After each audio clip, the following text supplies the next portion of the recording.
আপন আপন গুরুদেবের কৃপায়, শ্রীমদ্ ভাগবতের কৃপায় আমরা কলিযুগে পাবন অবতার গৌর সুন্দর, যাকে যোগীগণ যোগে পায় না,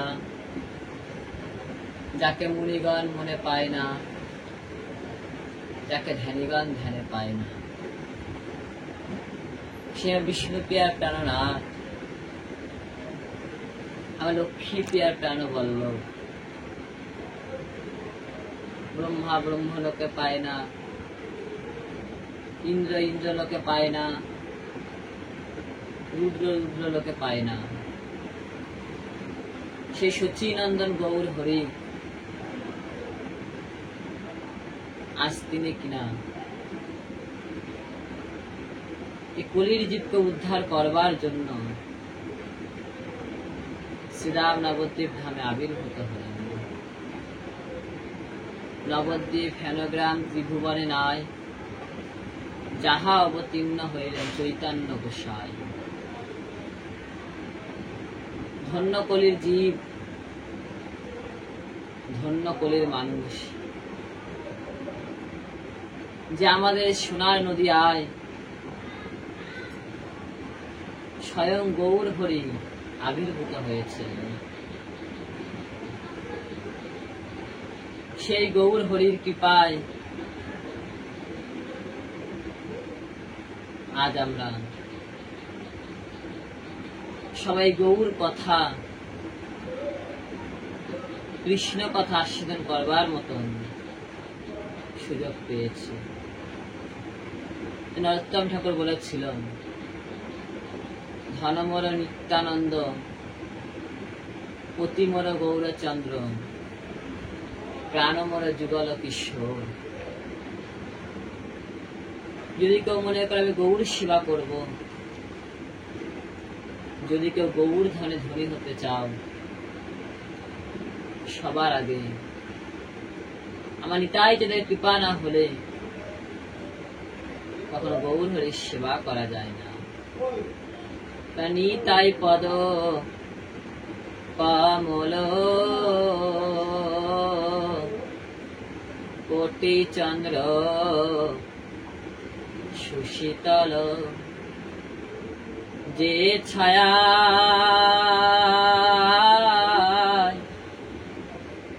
জগত জোড়ায়,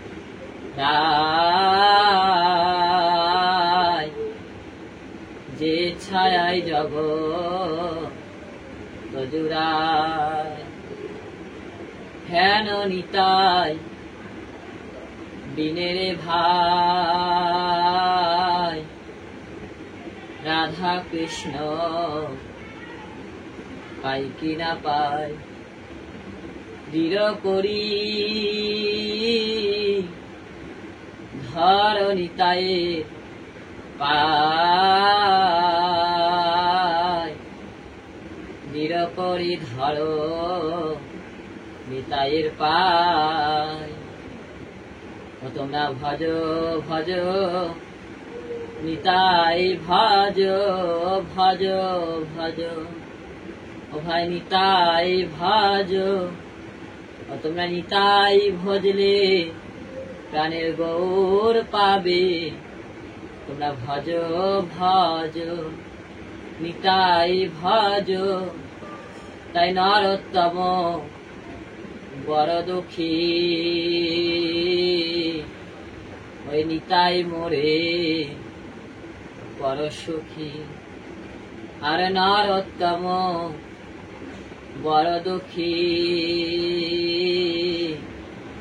আমার নিতাই মোরে বড় সুখী। দৃঢ় করে রাখো রাঙা পায়, দৃঢ় করে রাখো রাঙা পায়। নিতাই যাদের কৃপা না হলে কখনো গৌর হরির কৃপা হয় না। তাই এই গৌর হরি তিনি কিনা ভক্তাধীন ভগবান, সত্য জগতে নারায়ণ হয়ে আবির্ভূত নারায়ণ ছিলেন। ত্রেতাযুগে তিনি রামচন্দ্র হলেন, তারপরে ভগবান শ্রীকৃষ্ণ, আর কলিতে আমার সচ্চিদানন্দন গৌর হরি। তিনি সাধুকে রক্ষা করবার জন্য, অসুরে নিধন করবার জন্য তিনি কালে কালে যুগে যুগে আবির্ভূত হয়েছেন।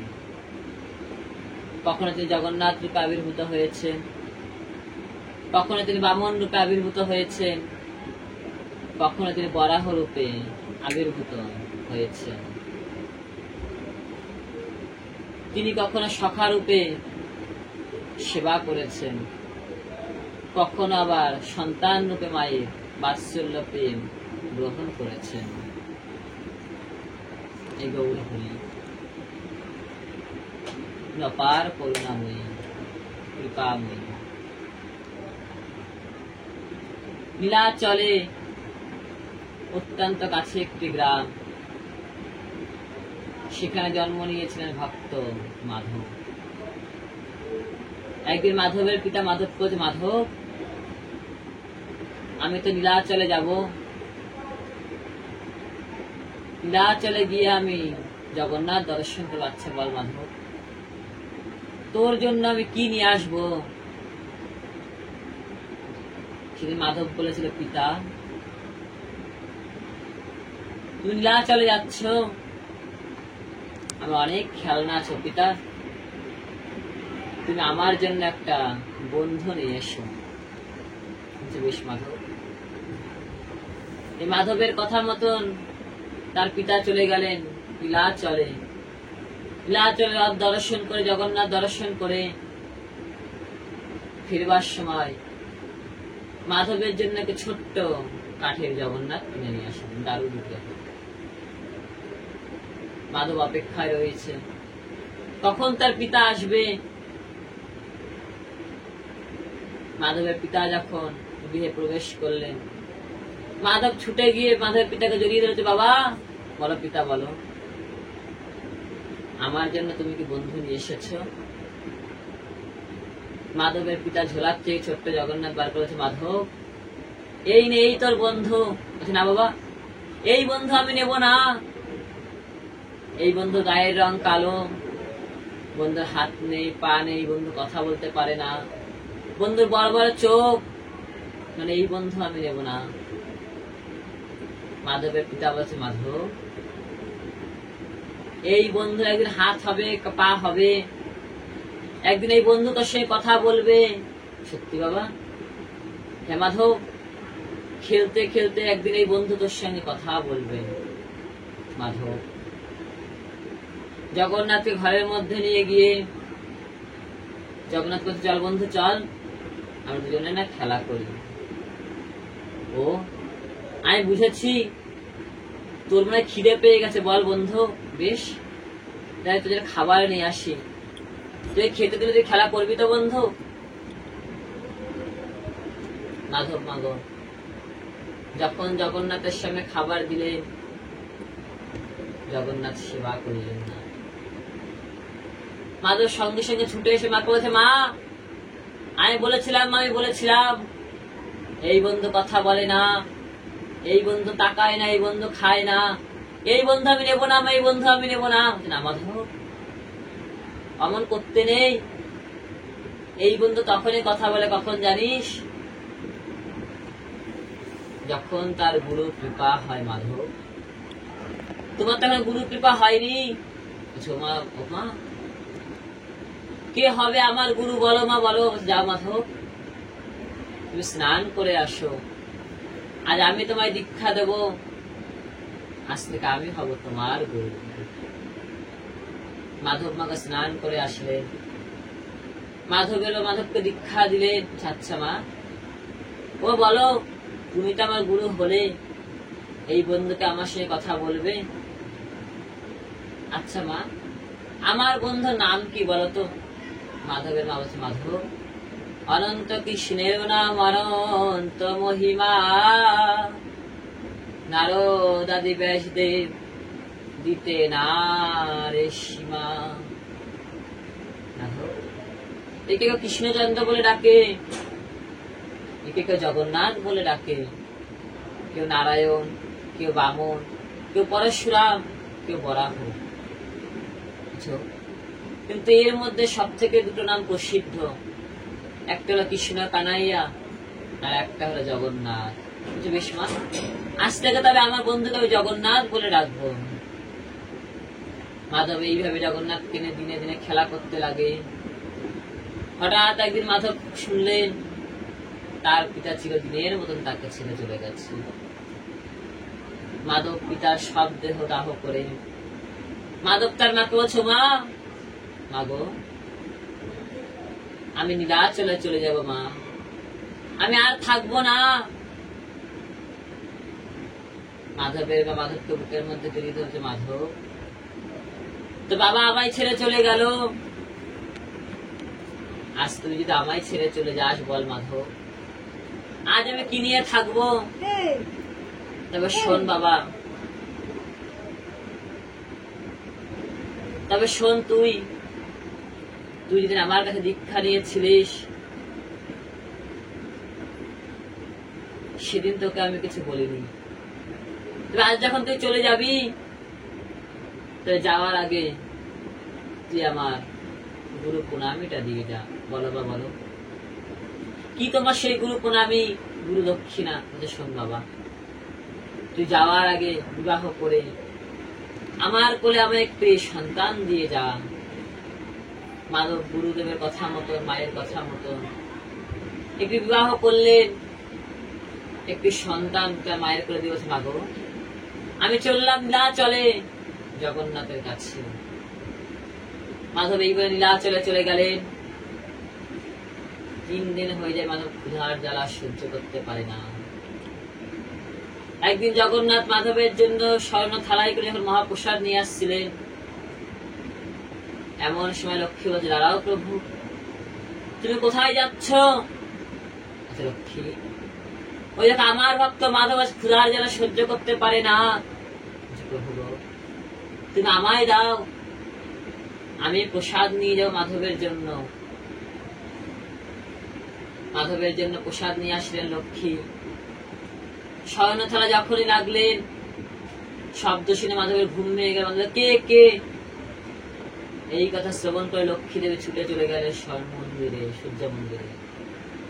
মাধব তাকিয়ে দেখে, আহা, আজ আমি কত ভাগ্যবান, আজ আমার জন্য স্বয়ং লক্ষ্মী কিনা প্রসাদ নিয়ে এসেছে। মাধব প্রসাদ পেয়ে মাগো মাথার পাশে স্বর্ণ থালাটিকে রেখে মাধব ঘুমিয়ে পড়লেন। সবার কপালে কি আর সুখ সঞ্চা হয়? হঠাৎ পরের দিন প্রভাত কালে পান্না চিৎকার বলে, চোর চোর চোর, মন্দিরে চুরি হয়ে গেছে, চুরি হয়ে গেছে। দেখো জগন্নাথের স্বর্ণ থালা চুরি হয়ে গেছে।